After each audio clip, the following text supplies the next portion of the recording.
Okay, hi everybody. My name is Mr. Rice, and this is my class overview slideshow that I usually use for back to school night, going over the keys to succeeding in my environmental biology class. And just a quick little background on me, I have a degree from UC Santa Barbara in environmental studies, and that curriculum is very similar to what I teach for this class.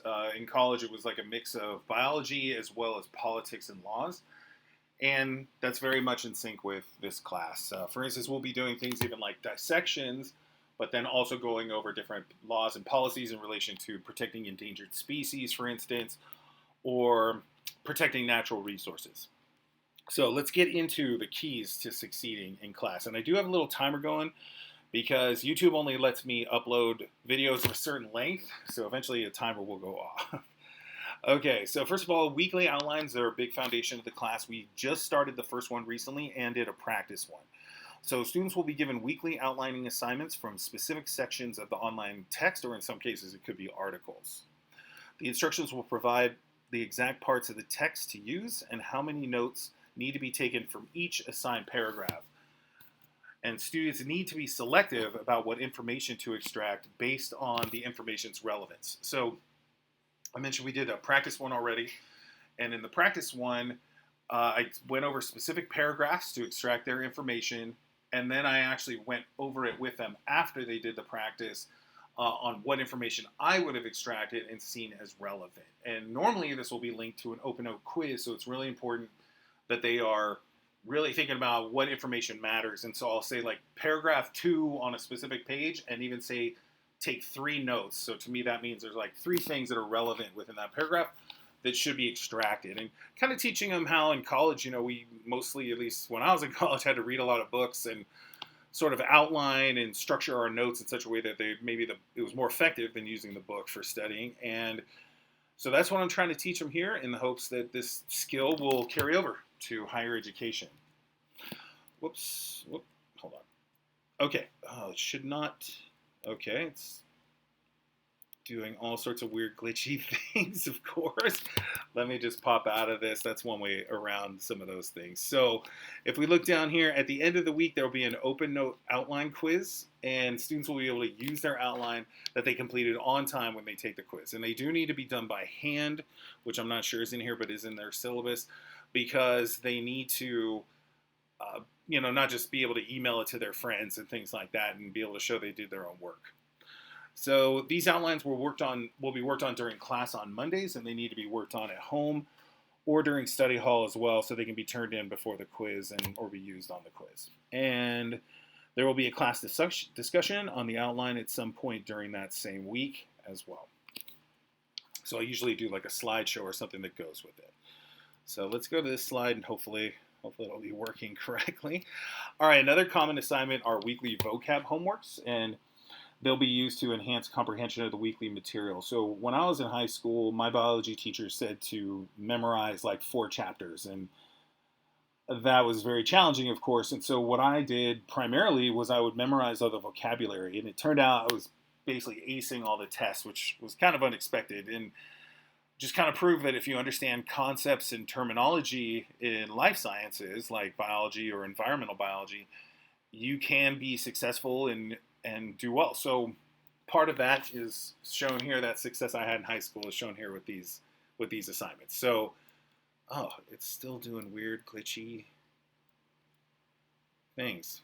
Okay, well, I'm gonna have to use this method, I guess. And I guess my little animations aren't working. So anyways, there'll be 10 words, and they need to be hand copied exactly as they're written in the glossary of the online textbook, which is on Google Classroom. No abbreviating or modifying, and the weekly vocab is worth usually 5 points and could be worth more if the definitions get really long, which they do sometimes in the online book that I use. And so hand copied again, so they can't email it to their friends, and it also helps them learn as they write it out. And I emphasize that there's times in life where how we write matters, and abbreviating and doing other things like that, like on college applications or resumes, may seem like people don't know, the person doesn't know how to write correctly. So I sort of emphasize that with the weekly vocab, and then I expect it to be basically perfect and complete. And at the end of the unit, there'll be a unit test where students will show that they have learned the key vocab terms from that particular unit. All the vocab words will be on the test. So most of the test questions are vocabulary words. And then when we see here in letter D, the test will also include about 10 to 15 questions based on the main activities, lessons, concepts from the unit. Tests will be worth between 60 to 75 points on average. Sometimes maybe, I don't think they'll ever be more than 75, so I would say definitely on the lower end of that scale. And getting this vocab homework done on a weekly basis. And it says studying for the vocab quiz. That is because in my regular class, they have vocab quizzes. So this view actually helps with fixing that. Okay, there we go. So,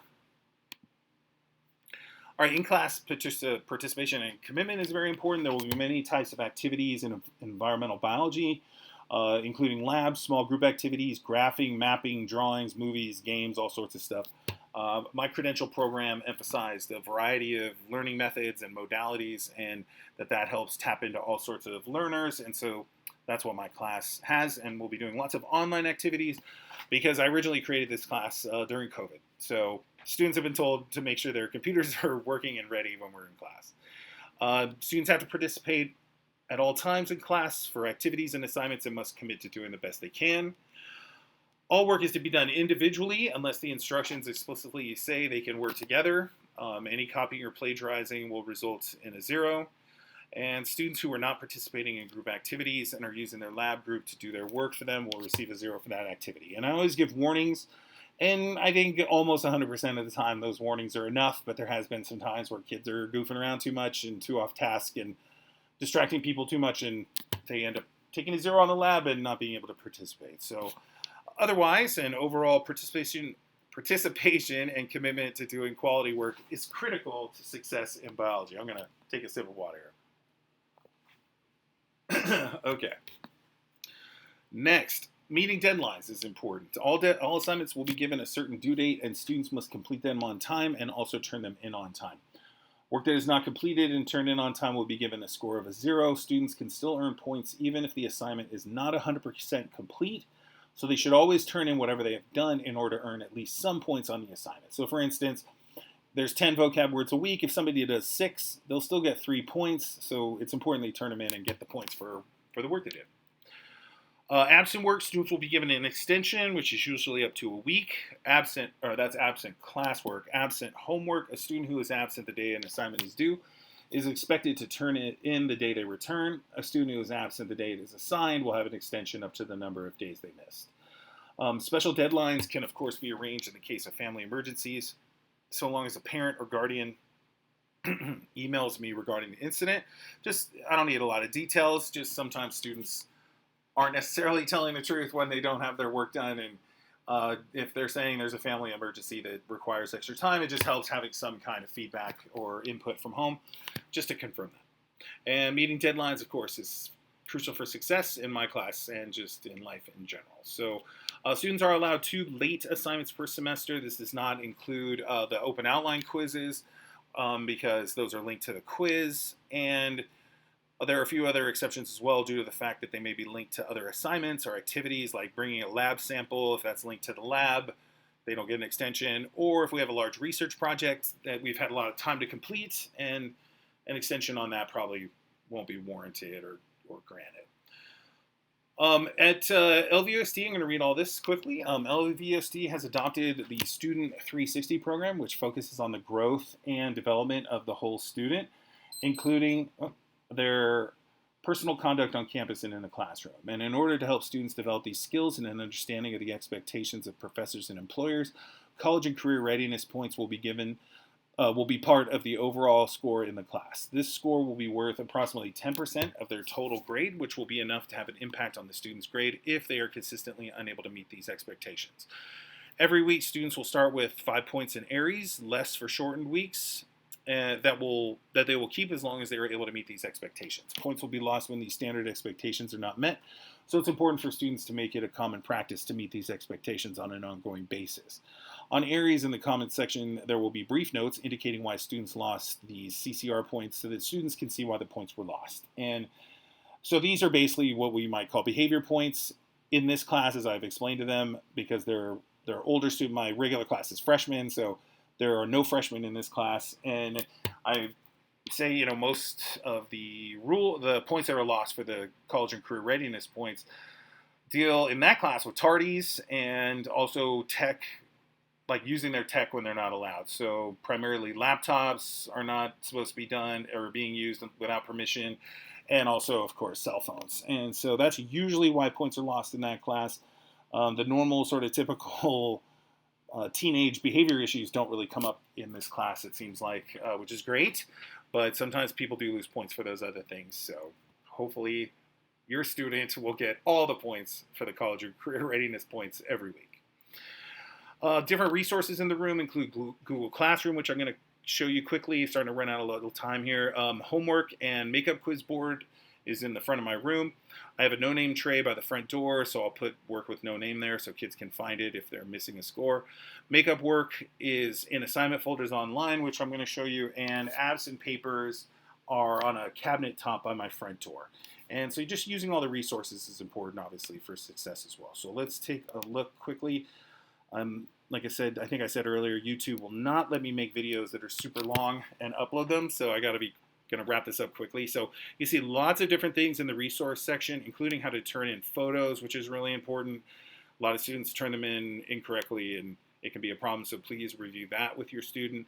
Other important links, here's the online textbook, which is used for all the outlining that I went over. Here's all the vocabulary words for this whole school year. They all come from the glossary of the online textbook. I don't want to open it, it'll just kind of slow things down. So current events is a big part of the class actually as well, so please review that. All the students have chosen current events. They even have a presentation sequence, which is really great, already set up. So please talk to your student about being sure they do their current event assignment. Here's our first outline right here, which has got instructions within this document. And then here's some of the first assignments for the semester. So when a student is absent, hopefully, it's not in here yet, but inside these folders, it'll tell them what to do if they're absent. And if no one's absent, I probably won't even put it in there. But it will say, like, if they missed the movie, what they need to do, or if they missed, this was a little project we did with partners. So it'll tell them what to do. And if it doesn't, obviously students should just come talk to me, and I'll let them know what they need to do and then post it within the folder sometimes. Sometimes we miss those things. So anyway, hope that covers everything, and then email me if you have any questions.